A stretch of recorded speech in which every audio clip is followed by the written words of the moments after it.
Welcome to Module 3 of the Outlier content system. Pain is the only currency that converts. Most creators are playing a false game, focusing on the wrong currency entirely. Imagine a founder, stressed, silently frustrated by low-quality leads and endless wasted effort. People don't pay for solutions. They pay to remove pain they can finally quantify. Your biggest mistake?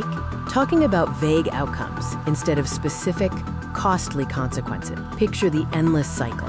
Ghosted calls, hours spent creating generic content, all leading nowhere. Most of your content fails because it talks about outcomes, not consequences. When you offer vague value like get more clients, it's noise the brain filters out immediately. To command attention, you must shift your content to the language of quantified pain. A breakthrough happens when the founder realizes their current ignorance is directly costing them money. When you say get more clients, it sounds nice.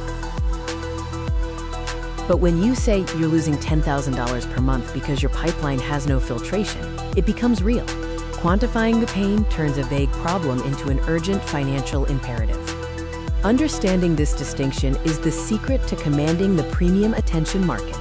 Premium markets don't respond to vague value. They respond to priced pain. Because once someone sees the cost of staying the same, the decision makes itself. The emotional budget to resolve the pain instantly outweighs the cost of your solution. The lesson is clear. Stop being a free textbook and start being a diagnostic. If your content doesn't make pain visible, it won't convert. Subscribe to follow the rest of the Outlier content system and master the rules of attention.